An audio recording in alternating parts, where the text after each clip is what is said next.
كتير مننا أوقات بيسأل هو أنا لو عايز أعرف أنا قيمتي عند ربنا إيه؟ طب هو ربنا بيحبني ولا لأ؟ أعرف إزاي؟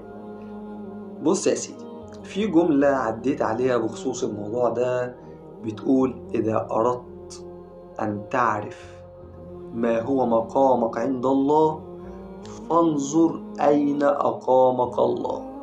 يعني إيه يا عم أشرف؟ بص يا سيدي، يعني ببساطة جدا لو انت عايز تعرف انت قيمتك ايه عند ربنا، ركز في التفاصيل بتاع حياتك وشوف تصرفاتك واللايف ستايل بتاعك. هل ربنا مهيأ لك الأسباب ومهيأ لك كل حاجة حواليك إن هي فعلا تقربك من ربنا، تقربك منه ولا لأ؟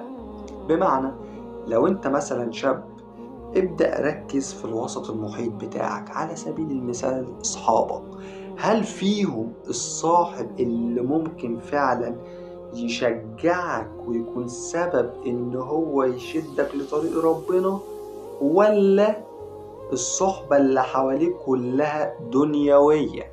بمعنى إن كل تفكيرهم إحنا هنعمل إيه في حياتنا ودنيتنا، طيب إيه المشاريع اللي ممكن نعملها وما بتعملوش حاجة في الآخر، طيب إحنا ممكن نسافر فين، طب يعني أي سهراية أو أي موضوع بعيدة عن إن أنت ممكن في قعدة مرة واحدة تذكر يا جماعة هو أنا لو عايز أقرب من ربنا ممكن أقرب إزاي؟ طب هل وأنت قاعد معاهم فيهم حد بيقولك هو أنت صليت النهاردة ولا لأ؟ طب لو ما صليتش إيه اللي منعك؟ فنبدأ نركز في الصحبة اللي حوالينا.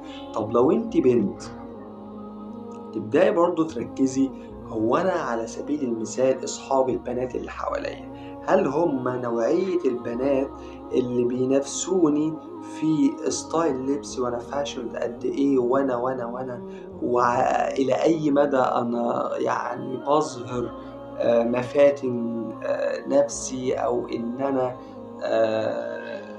بعمل حاجات معينة اللي بيها أنا متأكدة 1,000,000% لو وقفت دقيقة واحدة مع نفسي هبقى عارفة من قلبي إن ده مرضيش ربنا.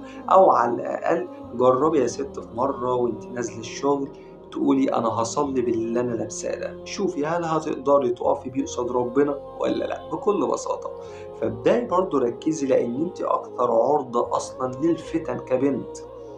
احنا كلنا معرضين، بس انت يمكن ربنا من عليك ببعض الحاجات اللي خلتك اكثر